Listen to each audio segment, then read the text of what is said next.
আসসালামু আলাইকুম, আমি ডক্টর আহমেদ। ওয়েলকাম টু আমাদের ক্লাসরুম। আজকে আমরা শিখব কিছু ইংলিশ স্ট্রাকচার, যেগুলোর মাধ্যমে আমরা ডেইলি স্পোকেনে ইউজ করতে পারবো। সো শুরু থেকে শেষ পর্যন্ত ভিডিওটি দেখবেন, স্ট্রাকচারগুলো শিখবেন এবং প্র্যাকটিক্যালি ইউজ করবেন। আজকে আমি দেখাবো কিভাবে এগুলো প্র্যাকটিক্যালি ইউজ করতে হয়। So let's get started.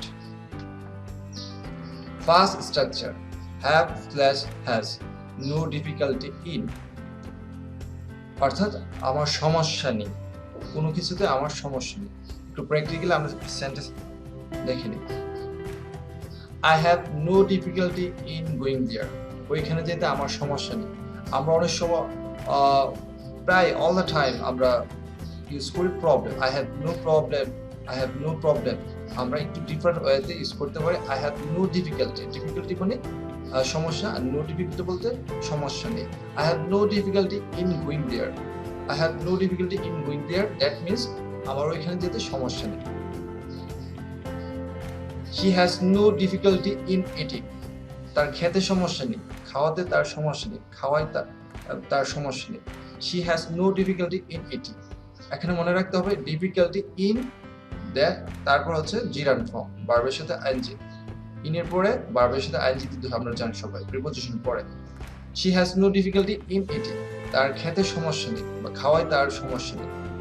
আরেকটি বাক্য দেখে নেব, they have no difficulty in playing, তাদের খেলতে সমস্যা নেই, খেলায় তাদের সমস্যা নেই। মানে they are agree to play, মানে তারা খেলতে রাজি, খেলায় তাদের সমস্যা নেই। এমন ক্ষেত্রে আমরা নো ডিফিকাল্টি ইউজ করতে পারি, হ্যাজ নো ডিফিকাল্টি ইন অথবা have no difficulty in. Hope that you understand. Next structure আমরা শিখে নিব, need or needs to be told plus B3, কোনো কিছু করা প্রয়োজন। সো সেক্ষেত্রে আমরা কিভাবে ইউজ করতে পারি, she needs to be told, তাকে বলা প্রয়োজন। she needs to be told, তাকে বলা প্রয়োজন। এটা কিন্তু প্যাসিভ সেন্টেন্স হয়েছে, মানে তাকে বলা প্রয়োজন। she needs to be told. the problem needs to be solved, সমস্যাটি সমাধান করা প্রয়োজন। সমস্যা কিন্তু সমাধান করছি না, সমস্যা কিন্তু সমাধান করছে না, অর্থাৎ সমস্যাটি সমাধান করা প্রয়োজন, সমস্যাকে সমাধান করা হচ্ছে।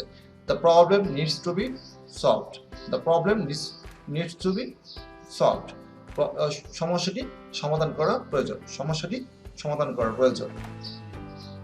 a mobile needs to be bought, a mobile needs to be bought, একটা মোবাইল কেনা প্রয়োজন। মনে হয় না এরকম, আমার মোবাইলটা নষ্ট হয়ে গেছে অথবা পুরাতন হয়ে গেছে, নতুন একটা মোবাইল কেনার প্রয়োজন। অনেক সময় আমরা বলি নতুন একটা মোবাইল কেনার প্রয়োজন, অথবা একটা মোবাইল কেনার প্রয়োজন, আমার মোবাইল দরকার। তো সেই ক্ষেত্রে আমরা বলতে পারি a mobile needs to be bought, a mobile needs to be bought, একটা মোবাইল কেনা প্রয়োজন। এখানে টোল্ড হতে পারে, বির পরে টোল্ড হতে পারে, সলভ হতে পারে, বট হতে পারে। সরি, এখানে আমি B3 দিয়েছি। এনিওয়ে আমরা টোল্ড ইউজ করলে আর B3 এখানে লাগতেছে না, এখানে B3 আমরা টোল্ড ইউজ করতে পারছি। So hope that you understand. বির পর B3, এর টোল্ড হবে না, এর টোল্ডটা হচ্ছে না, এটা অতিরিক্ত অ্যাড হয়ে গেছে, বির পরে B3 ইউজ করতে হবে। সো আমরা বুঝতে পেরেছি। নেক্সট আরেকটা সেন্টেন্স আমরা রেখে নিব, they need to be invited, they need to be invited, তাদেরকে দাওয়াত করার প্রয়োজন, তাদেরকে জানানোর প্রয়োজন, তাদেরকে দাওয়াত করার প্রয়োজন। নিড টু বি ইনভাইটেড, কোনো কিছু করার প্রয়োজন হলে আমরা নিড টু বি তারপর B3 ইউজ করব। They need to be invited, তাদেরকে দাওয়াত করার প্রয়োজন। Hope that you understand. Next চলে যাব, had better B1, had better B1, had better পরে অল দ্য টাইম B1 বসবে। You had better go home, তুমি বরং বাড়িতে যাও। You had better go home, তুমি বরং বাড়িতে যাও। আমরা সাজেস্ট করি না যে তুমি বরং এখান থেকে বাড়িতে চলে যাও, সেই ক্ষেত্রে আমরা বলতে পারবো you had better go home, তুমি বরং বাড়ি যাও, এখান থেকে না। You had better be a doctor, you had better be a doctor. একজন আপনার কাছে পরামর্শ চেয়েছে, আচ্ছা আমার কি হলে ক্যারিয়ারটা ভালো হবে, ক্লাস 9-10 পড়তেছে এরকম একটা ছেলে, অথবা 8 পড়তেছে, বা অথবা তার ক্যারিয়ারে কি হলে ভালো হবে, যে কোনো একজন জিজ্ঞাসা করছে আপনার কাছে, জুনিয়র কেউ। তখন আপনি সিদ্ধান্ত নিলেন, চিন্তা করে দেখলেন তাকে ডক্টর হলে ভালো হবে অথবা ইঞ্জিনিয়ার হলে ভালো হবে বা টিচার হলে ভালো হবে। অনেক কিছু যাচাই করে বললেন, you had better be a doctor, you had better be a doctor. তুমি একজন ডক্টর হও, তুমি বরং একজন ডক্টর হও। I had better be a good person. এখন আমি সিদ্ধান্ত নিয়েছি যে আমার এত কিছু করার প্রয়োজন না, আমি বরং একজন ভালো মানুষ হই। ভালো মানুষ হলে সমাজে আমাকে সম্মান করবে, আমাকে ভালো মানুষ হিসেবে চিনবে। I had better be a doctor. আমি বরং একজন ভালো মানুষ হই। এত কিছু না করে আমি বরং একজন ভালো মানুষ হই। অনেক সেন্টেন্স হ্যাড বেটার দিয়ে, আমি বরং খাই। I had better eat now, আমি বরং এখন খাই। I had better take rest, আমি বরং এখন রেস্ট নিই।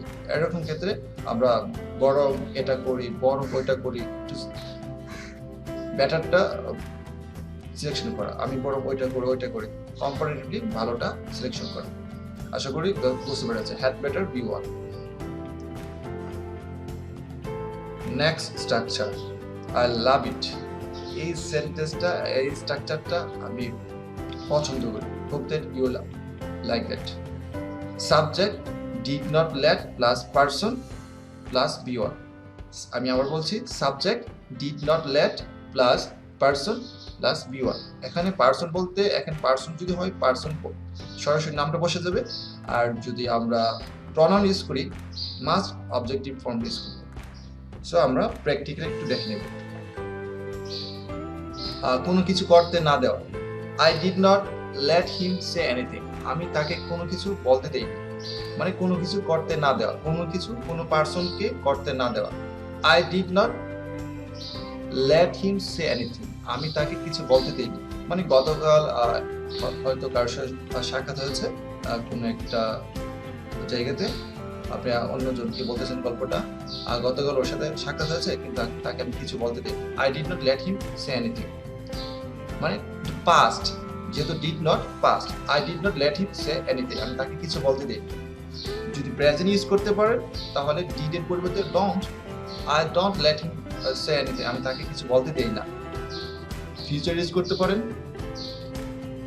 I will not let him say anything, আমি তাকে কিছু বলতে দেব না। সো ডিড, পাস্ট হলে ডিড ইউজ করবেন, প্রেজেন্ট হলে ডট ইউজ করবেন, আর ফিউচার হলে উইল ইউজ করবেন। Hope that you understand. Next আরেকটা সেন্টেন্স আমরা দেখে নিব। Father did not let me go out. বাবা আমাকে বাইরে যেতে দেয়নি। মেবি গতকাল বা কিছুদিন আগে আপনার বের হওয়ার কথা ছিল, বন্ধুদের সাথে পার্টিতে যাওয়ার কথা ছিল, কিন্তু আনফরচুনেটলি আপনি যেতে দেন নাই। কিছুদিন পর ফ্রেন্ডের সাথে সাক্ষাৎ হয়েছে, কি ব্যাপার তুমি, ওরা জিজ্ঞাসা করছে কিভাবে তুমি বের হও নাই কেন, তুমি আসো নাই কেন? আরে বলিস না, বাবা তো আমাকে বের হতে দেয়নি। তখন সেটা কিভাবে নিষেধ আমরা বলবো?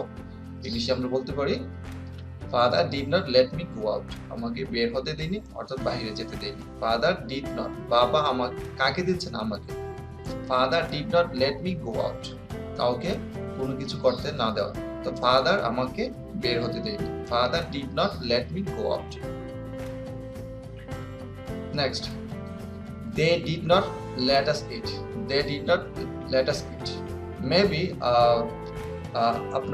আপনারা কয়েকজন ফ্রেন্ড আর বাসায় গিয়েছিলেন, কিছু বন্ধুদের বাসায় গিয়েছিলেন, কিন্তু তারা আপনাদের খেতে দেয়নি। অথবা আপনারা কোন বিয়ের কোনো অনুষ্ঠানে গিয়েছিলেন, ঝগড়া হয়েছে, তারা আপনাদের খেতে দেয়নি। অথবা কোনো একটা পার্টিতে গিয়েছেন, তারা আপনাকে প্রপারলি সার্ভ করেনি বা খেতে দেয়নি। সেই ক্ষেত্রে বলতে পারেন they did not let us eat, তারা আমাদের খেতে দেয়নি, তারা আমাদের খেতে দেয়নি, মানে আমাদের খেতে দেয়নি। তারা কাদের দেয়নি? আমাকে দেয়নি, আমাদেরকে দেয়নি। তারা আমাদেরকে কি দেয়নি? খেতে দেয়নি। They did not let us eat, তারা আমাদেরকে খেতে দেয়নি। এটা ইটের পরিবর্তে আপনি যে কোনো একটা ভার্ব ইউজ করতে পারেন, play. They did not us play, তারা আমাদের খেলতে দেয়নি। মনে করে আপনার একটা টিম মাঠে খেলতে গিয়েছেন, অন্য অপর একটা টিম আপনাদেরকে মাঠে খেলতে দেয়নি। তো সেই ক্ষেত্রে বলতে পারে they did not let us play, they did not let us play, আমাদেরকে তারা খেলতে দেয়নি। সো আশা করি এখানে সাবজেক্টটা চেঞ্জ করবেন, অবজেক্টটা চেঞ্জ করবেন, ভার্বটা চেঞ্জ করবেন। সো সুন্দর অনেক সেন্টেন্স, হাজার হাজার সেন্টেন্স ক্রিয়েট করতে পারবেন, আর প্র্যাকটিস করতে হবে। নেক্সট আমরা চলে যাব হোয়াট ইফ প্লাস সেন্টেন্স। কি হবে, কি হতো, কি হতো পাস্ট, কি হবে future. So what if plus sentence আমরা একটু দেখে নিব। What if I don't go there, কি হবে আমি যদি ওইখানে না যাই? অনেক সময় বলে না, কি হবে আমি যদি না যাই? হোয়াট ইফ হি ওয়েন্ট, কি হতো সে যদি চলে যেত? মানে আমরা অনেক সময় বলি কি হতো তাই সে যদি চলে যেত, কিছু হতো না। হোয়াট ইফ হি ওয়েন্ট, কি হতো সে যদি চলে যেত? কিছু হতো না, মানে কোনো কিছু আসে যায় না। ও থাকা যে কথা, না থাকা এই কথা। ও ওই পার্টিতে থাকলে যে কথা, না থাকলে একই কথা। সো এটা কোনো সমস্যা ছিল না। হোয়াট ইফ হি ওয়েন্ট, কি হতো সে যদি চলে যেত রাগ করে, কিছু করার ছিল না। Next, what if I don't get the job, কি হবে? Sorry, what if you don't get the job, কি হবে চাকরিটা না পেলে? তুমি তো মরে যাবে না, তুমি তো ভেঙে পড়ার কিছু নেই। What if you don't get the job, you will try another, তুমি অন্য একটি চাকরিতে চেষ্টা করবে। What if you don't get the job, এত হতাশ হওয়ার দরকার নেই। ডোন্ট বি ডিসঅ্যাপয়েন্টেড, এত হতাশ হওয়ার প্রয়োজন নেই। What if you don't get the job, কি হবে চাকরিটা না পেলে? So hope that you understand. আজকে 5টি স্ট্রাকচার ছিল। থ্যাংক ইউ এতক্ষণ সাথে থাকার জন্য। অবশ্যই আপনারা লেসনগুলো কমপ্লিট করবেন, এগেন প্র্যাকটিস করবেন। যত বেশি প্র্যাকটিস করবেন তত আপনার জন্য ভালো হবে। স্টিল না আমার চ্যানেলটি যদি সাবস্ক্রাইব করে না থাকে অবশ্যই আপনারা সাবস্ক্রাইব করবেন আর পাশে থাকা বেল আইকনটি ক্লিক করে রাখবেন।